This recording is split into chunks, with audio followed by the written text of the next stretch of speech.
Well, hello. Hello. How's it going, George? It's been a while. It has been a little while. You've been too busy producing things and not enough time being a star here on Live at Epiphan. I know. I definitely missed. I missed hanging out with you on the show. And actually, as we're talking right now, I realized we didn't test our fidelity. So hopefully, we're not stepping all over each other. Um, if not, we'll hear about it in the comments. But thank you, everybody, for tuning in. You're watching Live at Epiphan, your favorite technology show broadcast live from all over Ontario on YouTube, Facebook, Twitch, maybe Twitch if we remember to turn that on. And of course, if you're catching this as a VOD afterwards. Now, today we're talking about a pretty cool topic. So everyone's familiar with Zoom and other video conferencing platforms. And today we're actually going to be talking about Microsoft Teams and how to integrate that new NDI functionality with your Pearl. So we're hoping that you're a Pearl user, you're watching, you're trying to figure it out. And we have a few tips and tricks for you to help you get sorted out today. Absolutely. Of course, say hi in chat. We did see some people saying hi from Latvia earlier, which is great. Any questions you guys have as we go through today, throw them into chat. Just say hi. Say where you're from if you feel like it. Of course, share this with anybody who you think might need information like this, because I'll be honest, this could be a solution for a lot of people who ask us questions basically every single day. How do I use my Pearl 2 with Zoom, Teams, WebEx, etc.? So this is something that we hope can actually help answer some of those questions by looking at some of the features that Teams has built in. And you know, again, everyone's familiar with Zoom. It's become that buzzword. I fear that Zoom is becoming the Kleenex name of the web conferencing world, where people don't say what the platform name is anymore. They just say Zoom. That kind of bugs me, but that's just a pet peeve of mine. But there are other platforms outside of Zoom, and Teams is probably, I haven't looked at the actual demographic numbers, but I'm pretty sure it's fair to say that Teams is probably number 2 in terms of market share. It's Microsoft. They're a powerhouse, so no surprise there. But one of the things that they've been doing differently is they've been adding a bunch of features that are very enterprise focused. And that's where it gets really, really interesting for us, as that's also true of many of our products like the Pearl 2. So today, that's why we wanted to break down, show you exactly how you might do this with combining Microsoft Teams and an integration with Pearl 2. So we're going to take a deeper dive into that. So, but first, let's discuss in a little more detail a primer on Microsoft Teams. I am seeing here in chat people saying hi, saying they use Teams. People saying hi from the Philippines, Hawaii. Sounds good. Aloha. Sounds good. Welcome. Exactly. Welcome. So I think actually maybe the first person we've had from Hawaii that I'm aware of. So that's very cool. Possibly, yeah, possibly. Or they haven't told us yet. Exactly. Yeah, you don't want to make people jealous by telling others that you're in a better place than they are. Now, George, you mentioned that Microsoft Teams is pretty corporately focused, and obviously we know that's because of some of the security protocols that they had. But can I put a mustache on my video feed using Microsoft Teams? So it's kind of funny. We were joking around internally here that, Microsoft Teams, as Linda just kind of said in chat, they've really kicked up a notch since lockdown, and that's absolutely true. One of the ways they've done that is that they've tried to make sure that Teams is very much focused on a business enterprise class of customer, where in comparison, although Zoom has done at their own leaps and bounds and increasing things in this lockdown time as well, and certainly initially, their feature additions seem to be trying to make it more like Snapchat or for kids or something with silly, I don't know, hats and stuff. I don't get it. Not my thing. Where, again, Teams has been focused on the enterprise customer, making sure that, it's got the tools necessary for that type of customer. It's part of the Office 365 suite, which means corporations that these days are largely deploying Office 365 across all of their users it's already there. It's part of that suite, so they can use it without an additional piece. Chances are, if you work in a corporation that uses Microsoft products from the Office suite at all, then this gives you the benefit of, you don't have to also then go get a Zoom license. This is there as part of that, or could And be you a can do very everything. inexpensive add-on. You can do everything, Exactly. right? The phone calls, the call management, email, all this stuff. And then you've got your Microsoft support tech who knows everything about your Microsoft products, and they're supporting everything and all the ins and outs. So it's a very cohesive ecosystem that they've created. And just seeing here in chat that we have Michael from Microsoft in the Netherlands, and he can't wait to see what we're doing with NDI. So you better not screw it up later, Cameron. I got the big eyes on you now. Yeah, Michael, don't change any of my settings, okay? I got it all tuned up. So Yeah, so one of the other aspects is that Teams is also kind of a successor or a path forward for a lot of people who are looking at Skype for Business as well, which wasn't terribly popular, if I'm honest. But Teams being so integrated into that 365 suite and having many, many more options in terms of what it can do beyond just meetings is really, really cool. So you can do live stream events within Teams as part of Microsoft Stream. And then there's just chat stuff and chat rooms and, a lot like some people would use Slack for.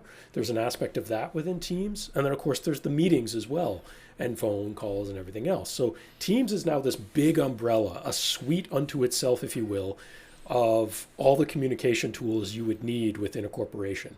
and do I have to have the corporate version, or like do I have to be a big corporation to use Microsoft Teams? Not necessarily. I mean, I don't have an Office 365 license myself. I'm still kind of an old school legacy guy using old licenses when you actually got a license card. But I can join Teams meetings just by installing the app if I'm invited to it. I can't host them really, Right. Although they did release some free family-oriented stripped-down versions of it, much like Zoom did, for kind of a free part for people. But I have no problem joining Teams meetings with clients and customers if they're hosting it and just using the app that's installed within Windows 10 for me. It's very easy. In most applications, if you're using the free one, you're probably going to not have access to a lot of the features that are there. But if you're an individual using it, you're not going to need those necessarily anyway if you're just joining those meetings. Right, exactly. And Danny Grizzle, good to see you, Danny. Just pointing out in chat, Teams is integrated with, again, all the other Microsoft Suite stuff like OneDrive, SharePoint, and all these other kind of pieces, which, again, if you're users of that ecosystem, that could make a huge difference in your productivity workflow, just to make sure everything is organized, everything is in one place. Here at Epiphan, we're primarily a G Suite company, and so obviously Google Drive does very similar things, but Google Meet doesn't fit the bill of what we wanted, and so we don't use that. We use Zoom instead. So there's arguments to be made for all of the different platforms depending on what you might need. Let's kind of just continue here a little bit. We want to talk about some of the other cool features that Teams has put in very recently. One of the ones that I think is especially cool is what they call Together Mode. And for me, this is a very unique feature that no one else is really doing. I think it's really cool. And apparently they've done some actual research behind this. They didn't just decide it looks cool and let's do it. There was actually a little bit of research done to look at how people stay engaged within a meeting. And Together Mode, it turns out, is better for engagement because it makes people feel more like they're in a room together. And there's a number of ways you can use Together Mode. One is this one where you can do sort of an auditorium, and essentially through some magic, computer wizardry, they kind of, crop out just your body, ignore your background, and overlay you on top of this other background. So the auditorium one, it puts everyone in a seat within the auditorium mode, which is very cool. But there's also a coffee shop one. This is very cool as well, where maybe it's a smaller group and you want it to be more informal. But you can also customize this as well. you can customize it so that maybe you're using an image or an environment that's more familiar, like in your actual coffee space at the office, something along those lines. So there's a lot you can do with Together Mode that is very cool and very powerful, I think. And it's not just frivolous hats and mustaches like Zoom has been playing with. There's actual research behind this to say that there is a good reason to do it. So, again, not to dump too much on Zoom, but really, I hate the whole Snapchat filter style thing. It's unprofessional to my opinion. So I don't know why you would eat time developing it. Whereas this, I think, is a great thing to look at. So bear with me here. I'm going to do a lot more of the talking as Cameron was struggling with some temporary bandwidth issues. We'll see if we can get him back. But I'll end up doing a lot more of the talking here. So one of the things that we can look at is, of course, using Teams as a method for hybrid events. So instead of just having everyone in the same meeting, creating more of a hybrid event style setup where, you could be live streaming it to a larger audience from maybe a panel of people within the specific meeting. So some of the tools they've built in, I think, really helps that. From a simplicity standpoint, Together Mode can help that for people in the meetings, but also the main reason we wanted to talk today is, of course, about NDI in Teams and how that can allow you to kind of break outside of that box a little bit. So to give you an idea, for our webinars, we use SRT streaming to aggregate our multiple participants from all over the place into one place. In a way, Teams could actually help streamline this leveraging NDI, where right now we will use a back channel communications, typically Zoom, and also have SRT streams running into our production environment. It's possible that for someone trying to do something similar, but in a more hybrid style event, that everyone in that Teams meeting is your back channel and real-time communication of all your participants, but then take the NDI outputs from Teams and feed those into your production workflow so that you can do all of your streaming and everything like that from that perspective. So there's a bunch of cool ways to do this. Can you hear me now? As some of you can you hear me now? know, Am I back? Oh, I think you might be back. Maybe. Yeah, sorry about that, George. One thing I actually wanted to point out about the Meet Me There. What was that feature called? Meet Me There. I'll be there. That one I find it's not the right name that I'm thinking of. Like the one where you can meet in a space, you meet in the coffee house. What's that feature called again? Yeah, the Together Mode. Yeah, the Together Mode. So I haven't tried this out, but the Together Mode is actually customizable as well.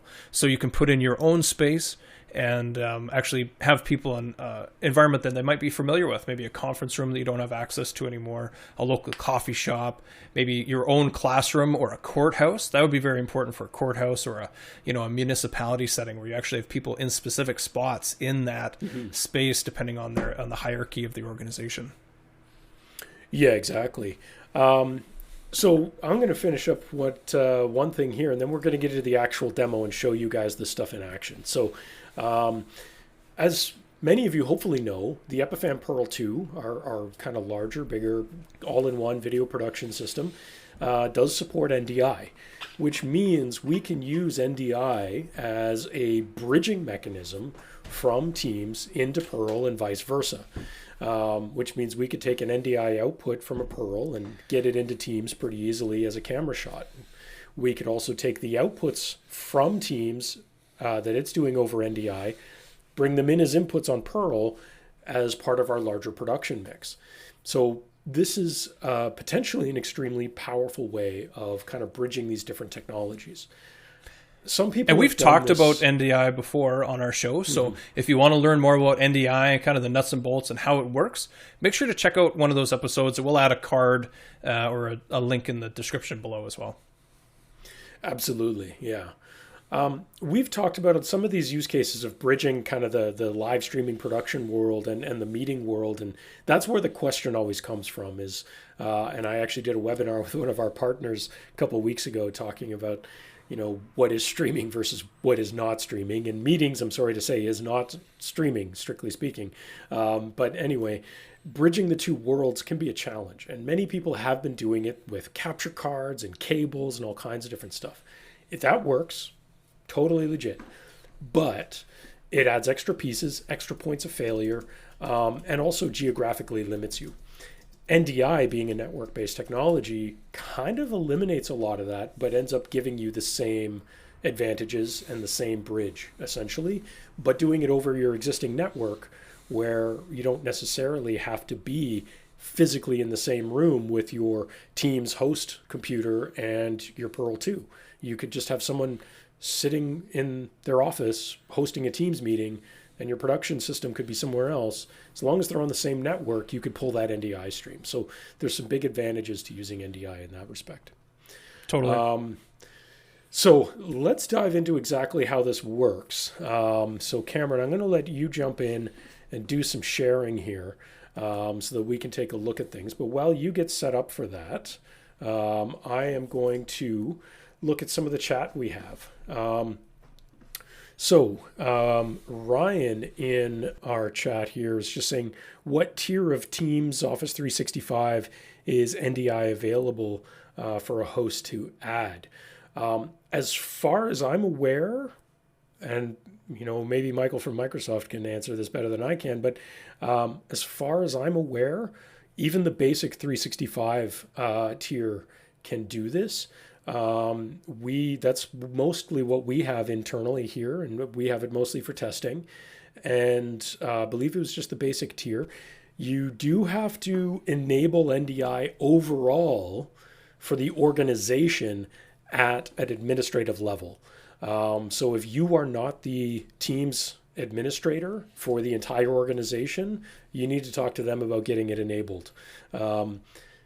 There is a bunch of good videos and how-to guides out there that you can follow on doing exactly that. And I don't know if we have one of those links on hand, but if we do, maybe we can throw that into chat to help Ryan out. But you do have to dig into the administrative panel of 365 and Teams in order to enable it, and then individuals have to enable it after that. So there's 2 permission levels there. So Michael was just saying, correct. If you have a paid subscription to 365, you get NDI. Boom, done. So that's easy. All right, so Cameron. Yeah, that's great. It makes my life a lot easier. Don't just make it up off the top of my head like I usually do. All right, so Cameron, all right, Cameron may have dropped again. We'll see. Apologize, everyone. This is why Cameron doesn't get to star on the show very much anymore. He,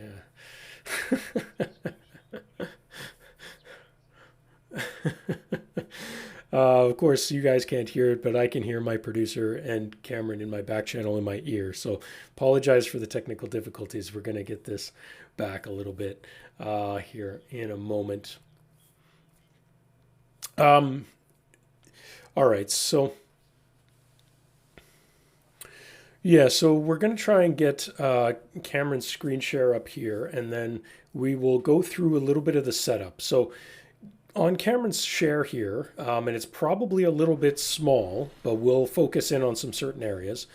We have both a window here running Microsoft Teams, and we also have a Pearl 2 UI.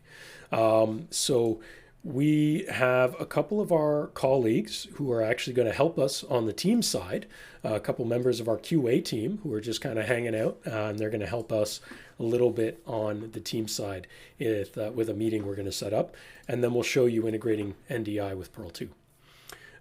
So Cameron's going through right now and creating a meeting within Teams, and he's just giving it a generic name. We're just doing this as a test, so it's pretty straightforward and easy. I think I might be back now. If Adam, if you can confirm that. Sorry. All right. Am I back? So Cameron is back. All right. We're not going to have to play the I got to yell at game here. sure there's kids must have gotten back. They're all watching YouTube downstairs. All right. So as George was explaining, we got the screen share in here. So we're showing a meeting within Microsoft Teams. Just going to drag it over a little bit. Adam, I think you might be on the presentation screen share and not the screen share layout, but that's okay. Or maybe you cropped in a little bit. There we go. So we got this big view here. Now we've set up this meeting. I still kind of struggle a little bit with Microsoft Teams because I have just been so Zoomified over the last little while. So I'm still kind of learning it. But I'm going to add Michael and Stephen to this meeting space so that we can get their videos going and then also get their NDIs as well. So they're just standing by in the wings like George had said. So we're calling Michael, we're adding him. And hopefully we're requesting Stephen join as well. Yeah, I kind of twisted their arms a little bit. I said, it's okay, we're not going to do any audio, but we are going to see your videos, so just keep it clean. So they're getting all signed in, and they're getting their videos started. So we can see Michael's popping up right now. She's got this sweet Minecraft background. And I think Stephen, we're still calling him. He might have stepped away for a minute, but we can bounce into the other side if Stephen doesn't answer right away. Oh, there's Stephen. So we've got the two of them, and they're in this view right now. Now, this view itself, if we were to grab this from a screen share or like a video capture like we do when we're integrating Zoom, it's not going to be the best crop, right? So we want to get the full images from these guys. And that's where Microsoft Teams is setting itself apart in that it's actually broadcasting NDI. We're not going to get into the specifics about how you turn on NDI within Microsoft Teams. We would invite you to explore that. There's a couple of different tutorials you can find online, and you will have to have administrative access to your account. And that part for us was actually the trickiest part of getting it set up, knowing what commands we had to put in and who had to do it and who had the access to do it. And then once we got it set up, NDI is so simple that is really the easiest part of the whole process. So we've got Michael and Stephen in here. They're inside our call. Now, this computer what you're seeing in this window is actually a computer that I'm accessing remotely that's on the same physical network as a Pearl 2 in our Ottawa studio. So that's how this NDI connection can work here. Now, back on our Pearl 2, I've just got us on the add input screen. So within this add input, we have a list of all of our new NDI sources that are coming from that Nook computer, again, that's in our studio. So we can add Michael as an input. As a few of you are probably watching and familiar, the process of adding an NDI input is very simple. The name that is broadcast by that NDI device is brought over by the Pearl, and then we can rename it so we can stay organized. So I want to call this one Michael. Is he an A before E guy? Yeah, he's a Michael with an A before the E. And so we've got, let me get all the letters in there. All right, so we've got Michael in here. I'm just going to turn off time code because the NDI time code doesn't talk back and forth with this particular kind of input. And so we've got him set up as an input on there, and then we can actually see that starting to come in. Now, with Michael coming in on that NDI channel, we're going to be able to mix him into a layout in just a moment here. And we're going to add in Stephen as well. We can start to see a little bit of the audio inputs on there before I flipped over. And then we're going to go back to our inputs. We're going to add Stephen real quick.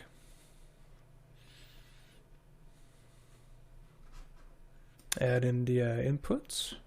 And then we've got Stephen here. So you can see that we've already got Michael in a, used in an input. So once we've added that, we'll know that we've already added it, and don't make the mistake of adding the NDI input again. And it'll just take a second to refresh on here, and we'll be able to add Stephen.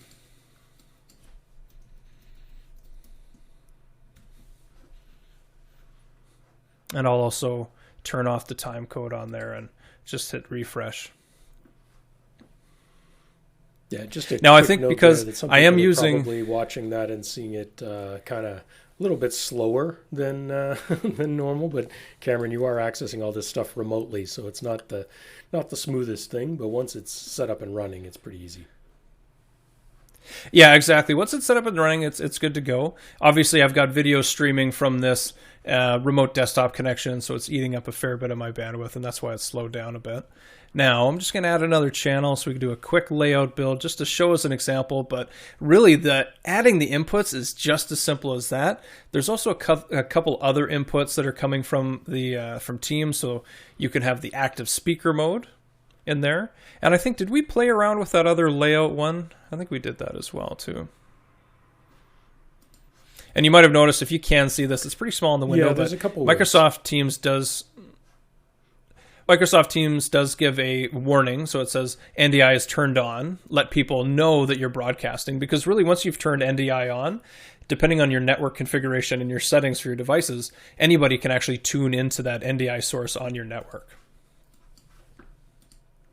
So we're going to add a couple of sources. We'll find Michael here. And we're going to add Stephen.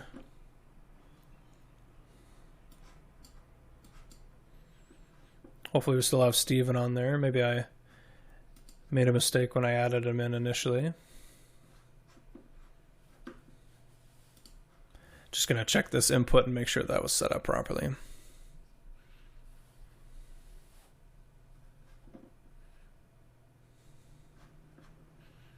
All right, so I think I might have been clicking through a little bit too quick, so I'm going to try that one for Stephen again.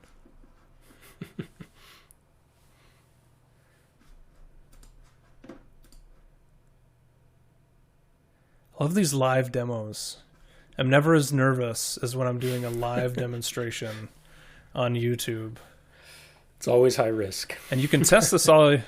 Yeah, exactly. You could test this all you like, but it's never going to be as fast as when you did the testing. All right, so I did have that. It was actually an NDI 3, so I think it's just my clickety-clicking in here is a little bit too quick.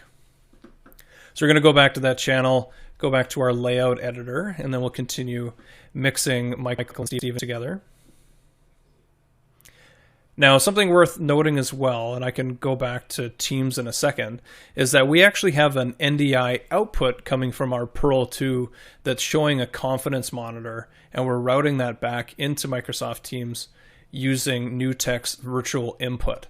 So I've trained the virtual input on the Nook, which is running NewTek's NDI tools, and that virtual input is being picked up by Microsoft Teams. So Michael and Stephen are actually seeing an output from the Pearl 2, which is just as important as getting outputs from Teams is actually putting an input back in.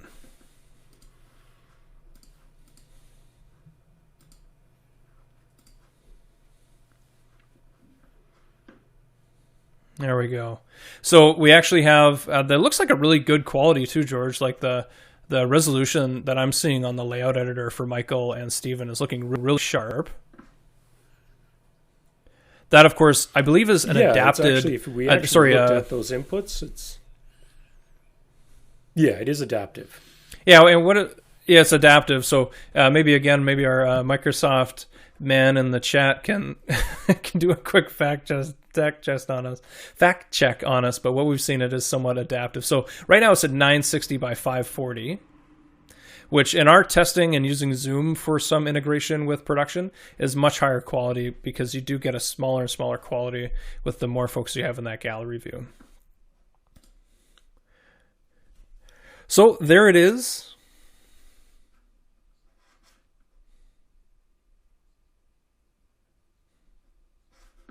Man.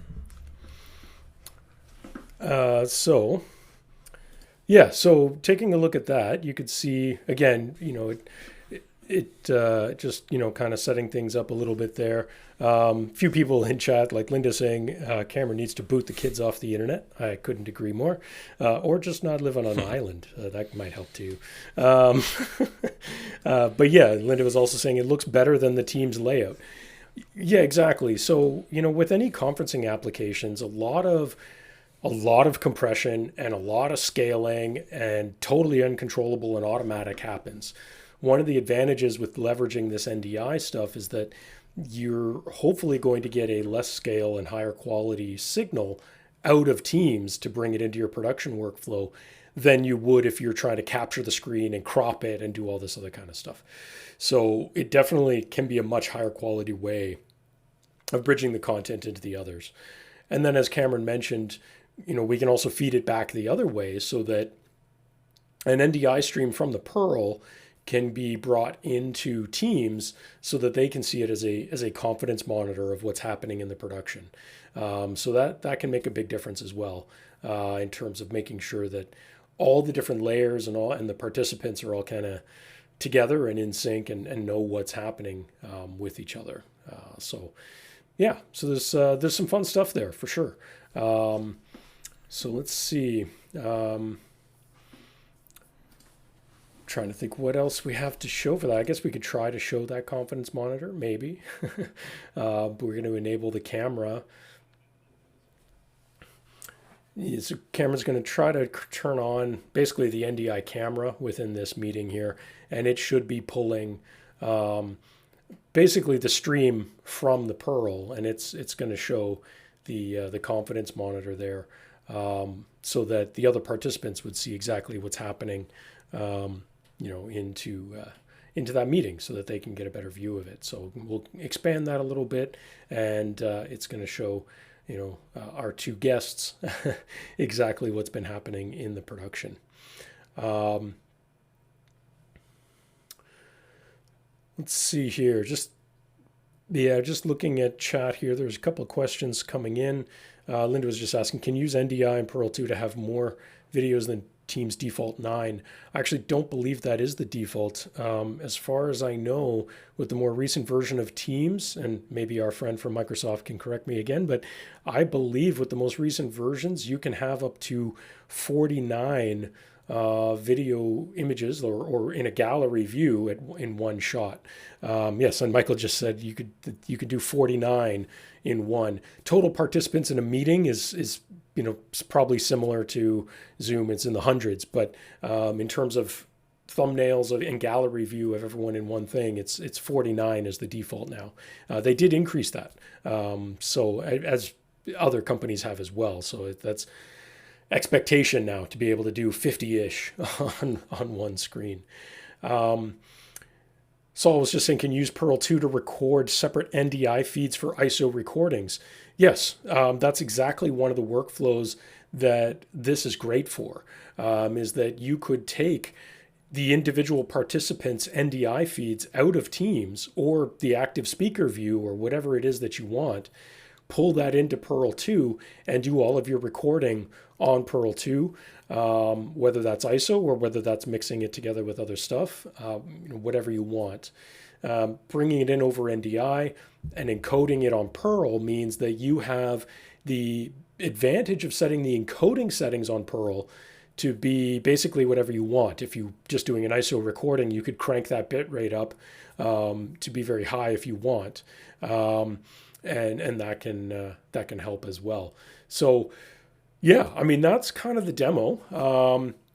I'm happy to answer any other questions that people have or share any thoughts that you guys might have. But that's kind of the basics of it. That's the straightforward part. It is pretty easy to do, and it can really open up a lot of possibilities. Cameron and I are not the most experienced with Teams because we don't use it every day. This is, pretty 5 minutes of exposure, something like that. It's not that difficult to get going. Like I said, to enable it at a top level permission, you do have to have your Teams administrator do that. And then the individuals also have to enable it on their personal settings within the Teams app. I got to stop saying those interchangeably. It's hard to even stop saying Zoom, right? Like you just want to say Zoom every time. Been saying it for 7 months. Yeah, we definitely knew. We knew right away, obviously, because NDI on Pearl 2 is so easy, and adding an NDI source is very simple. The tricky part was just getting it enabled on Microsoft. But once you know how it works, and if you have a Microsoft administrator whose full-time job is taking care of Microsoft as a product within your organization, for them it's also that no-brainer. Exactly, it should be a breeze. So we were really impressed with it. We'd like to see more. We're looking forward to doing some more testing as as well. And I'm sure, George, we're going to be pointing callers who are looking for more information about how the integration works to this particular asset here. No, absolutely. Again, we want to experiment with how much NDI can we do with Teams at one time? Where's the limit? We haven't really stressed it that much. We've just been experimenting like you saw us doing right now. So we definitely want to experiment on how we might be able to expand on this a little bit and see how it can help people solve a lot of the problems. Because honestly, I get this question at least once a day. How do I get my Pearl to work with Teams or with Zoom or whichever? And so being able to, use technologies like NDI to bridge those pieces is fantastic. I'm really excited for that. So see in chat here, Tim Trott was just saying late to the party again. Well, the good news, Tim, is you can always rewatch everything on the VOD because these streams are there in our YouTube channel all the time, including the entire back catalog of multiple years of us doing live at Epiphan. So, you can always scrub back and check it out. The other thing we wanted to... This one might get clipped a little bit, so some of the, hey, camera's dropped off again, that might disappear entirely, so we'll see how that Exactly. So thanks, everyone, for joining us. Next week's episode is going to be a fun one, because in case you aren't aware, although in many places, very sadly, Halloween is essentially canceled, it isn't for live at Epiphan, because we do everything virtually anyways. So we are going to be having a bit of a fun episode next week, but we do have a subject matter, and the subject is going to be most frequently asked questions about live production. So it'll have a little bit of a theme to it, a little bit of fun. So actually, here's a really interesting one, and maybe Michael can confirm this one in chat. This is maybe breaking news. I don't know, probably not. But anyway, Saul was just mentioning, sorry, but I heard that Microsoft is also going to do SRT. Michael from Microsoft, If this is true, if you can't confirm, that's all right. I'm not going to put you on the spot. But if there is any truth behind this, I really want to know about it, because that's a technology with SRT video streaming that is game changing and would go well beyond what NDI can even offer. So if that's true, it would be amazing. I haven't heard that rumor, but if that's the case, I would be super stoked. Is that just ampersand, ... or ellipsis? Can't deny or confirm. That's usually a yes. Anyway. Your silence speaks volumes, Michael, volumes. No, that's very cool. And obviously as an SRT ingestion protocol, as a output, that would, like you said, George, that would be a total game changer for the platform. It would be, and especially for companies like ours here at Epiphan, where SRT has already become a game changer for our customers. You guys have seen us do a ton of content about SRT, and we don't want to just keep beating you over the head with it all the time. But the reality is it's a technology that not just in the current situation, but long term, even once this pandemic stuff starts to get out of the way, there's a certain level of this remote stuff that's not ever going to go away. This is now a new normal, and SRT is game changing for that. So anywhere that that's being added and integrated, as we've done with the Pearl hardware, is awesome and could be a huge benefit to a lot of customers out there. So again, Michael's saying cannot confirm or deny. And we appreciate you being here and helping us along the way with some fact checks, which is awesome. If there is any truth behind that, like I say, we here at Epiphan would be super stoked on that. Absolutely. A couple of other housekeeping things. We do have a webinar next week. And this one might be great for a lot of people in the chat as well. Webinar next Wednesday, October 28th. Live streaming problems, troubleshooting, tips, fixes, all those kind of things. So you can go to our website, epiphan.com/webinars, register for that one, as well as looking at the calendar for future ones and looking at the back catalog of the entire webinar series we've been doing for 7 months. And of course, follow, like, subscribe. It's been that long. Wow. Yeah, exactly. All the socially things, link, follow, subscribe, and of course, share this with anyone who could use this information. They might not have been here live, so share this. Michael's just saying, I'd have to check. He really doesn't know, but let's go offline. Yeah, Michael, you can always reach out to us at Epiphan. You can send us an email to info@epiphan.com, and we can get in touch, any way you like, talk about anything you like. Happy to do so. That'll do it for today. Appreciate everyone being here. Thanks, Cameron, despite your, typical island paradise internet. Thanks for being here. Thanks for tuning in, everybody. And don't forget, check out our... Oh, is that it? No. I just got my mic turned on. You got the camera. Okay, so make sure to check out our website for Evolution Magazine. Oh no, it's coming in. So Evolution Magazine, make sure to check it out. That's second issue is available online. But yes, thank you, George. Appreciate your patience, and we'll see you next week. Thanks, everyone. Bye-bye.